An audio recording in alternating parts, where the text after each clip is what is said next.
Beezly used to be on Jack FM, and I really miss him. I know who Beezly is, yes. He's on Q107. He announces the Flames goals, announces the players coming on the ice. There wouldn't be no game without him.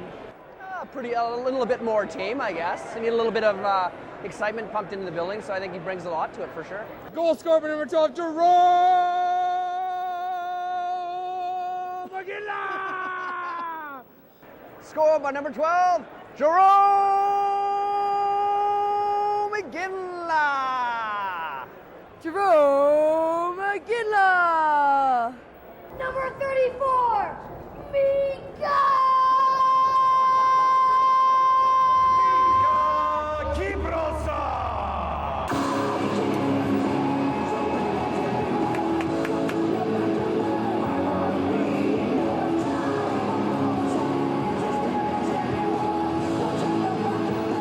I get to do the Saddle Dome job, and I have done this for, how long has Iggy been here? 11 years, 10 years? Since Ginla started. That's so my job up here is to obviously announce the public address announcements and also all the Flames goals, penalties, the other team's goals, who cares, and that kind of stuff. My mom used to make me sit in front of the television and watch the evening news. My mom would fall asleep and she would wake up and go, "How many times did he say I said, "What do you mean? How many times did the anchor say And I said, "I don't think he said once." "Are you learning something?" I go, "I don't know. What am I supposed to learn?" She really wanted me to be in politics in some kind of a speaking capacity, never knowing I was going to be in radio. I'm the son of a doctor. Family is 7, and so I think aspirations in the family was to be a doctor, because I always felt like I kind of let my dad down. My dad was a huge hockey fan, as was I. I mean, I played hockey as a kid. So I started as a pup, and I mean, my dad be up there in the stands and boom, boom, clapping. I couldn't score a goal as a big defenseman. I think the only goal I scored was on my own team once. So there was an audition right down in the bowl here, and each of us was supposed to take a microphone and announce our favorite hockey player. And at that time, it was Theoren Fleury. And I said, okay, scored by number 14, Theoren Fleury. And I did this big thing in the Saddle Dome, and there's like 10 people scattered throughout the Saddle Dome. And they all kind of write little notes. I get a phone call a couple of days later, say, you're one of the final 2. And I'm going, right on. So it's down to the last 2. I'm going to do a game, he's going to do a game, back and forth. The guy backed out at the last minute. And they said, "Can you do the job?" And I said, "I don't know." The day I got the job, where I knew I had it, I phoned my dad and I said, "Dad, never made it to the big leagues. And this is the coolest thing. Dad, I'm going to be on TV." And he goes, "What do you mean?" I said, "Turn up CBC tonight and you will hear your son." To the day he died, he used to listen to me on CBC. To me, that's the greatest gift I could ever give back to my dad. And the first couple of nights I'm going, "Your Calgary Flames. Penalty by Jerome McGinley for tripping," and I was copying what I had heard all my life, which was a hockey announcer like Russ Peake. I loved Russ's read. My boss at that time in radio said, "What are you doing? Be yourself." On defense, number 28, Robin Ruggier! And number 33, Adrian Acoy! So I do the lineup at home. I come to the Saddle Dome with a couple of intents in mind. One is to get to the meeting on time. That's very rare. So if I get to a production meeting, it's a standing ovation. We get to open the big binder, which is the holy Bible of it's the script of the hockey game. So they'll give me that and we'll go through it just to make sure everybody is on the same page. And we have a great production crew here. Everybody from Carlo in the Jumbotron to Scott on the lights and Gordy on sound, and you look over into the Matrix side and Jen over there. What all you see and experience here at the Saddle Dome is a team. After that, we go for a game meal. Got to have a meal before you play hockey. And I usually take a walk. I start down at the Olympia entrance now. Yeah, go ahead. Best announcer in the NHL, that's for sure. I've been in 5 other NHL buildings and nothing comes close. Nothing. Yeah. Sweet. How are you? Good to see you. Did you get your birthday wish? I did. Yes. And I walked straight up to the top, which is, that's 3 flights of stairs, whatever. And just to get yourself into the atmosphere again, go walk the concourse. It's the greatest feeling in the world. These people are nuts, right? They're all dressed up, they're painted, they're in their opposing jerseys. I don't care. It's hockey.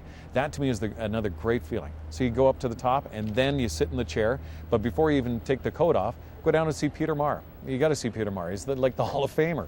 He's the other Bible of hockey, which is I'll go to him and say, okay, have I got all these names right? Oh yeah, and this is the way I say it. Just going over Malholtra, sorry. Yeah. Modine. Ritchie. Tollefson. Gilbert Brulé. Nikolai Zherdev. You know, the first thing is you put your headphones on, and it's like now it becomes the director's show, and I'm more or less just the right-hand man, but I know my job. I mean, we've been doing it for 10, 11 years, one strike here. But you know your thing, and it's getting into the game mode. And that's where it's like, okay, now it's game time. Those lights go out, are you kidding? Lineup's coming up, and I know when they're coming up. That to me is the biggest thrill in the world, because now it's like you can feel. I just talking to you, I can feel adrenaline just pumping through already. Going, do you guys know what we're doing here? We're going to celebrate a hockey game. Who does that? I mean, we do, and we get a chance to share that with 18,000 here, and how many thousands are across Canada. The most awarded male artist in Canadian country music industry, from Calgary, Alberta, Mr. Paul Brandt. Along with members of the Calgary Police Service in the singing of tonight's national anthems. Oh, strong and free, us and free. Oh, Canada, we stand on God holy. Beautiful, beautiful.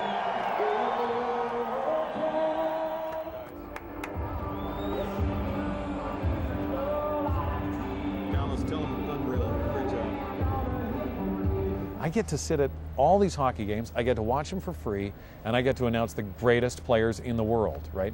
Right on that ice, right over there. It's amazing.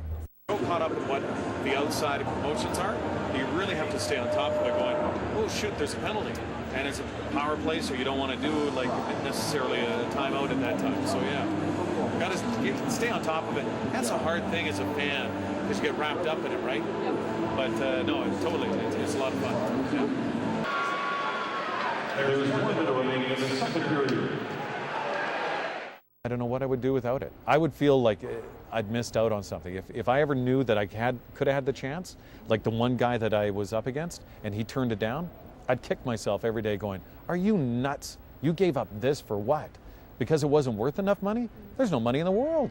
Yeah, I can tell the Flames that, and they know it. I would do this for free because it's what I love to do. And if anything you can find to do, including this job, if you love it that much, it doesn't matter.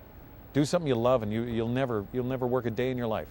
I would spend countless hours maintaining the community rink, making the ice, fixing the boards, to clean the snow off. So kids and adults alike can use the rink anytime. Dean is a true role model. Congratulations, Dean Parker. You are the BMO Community Hero of the game tonight.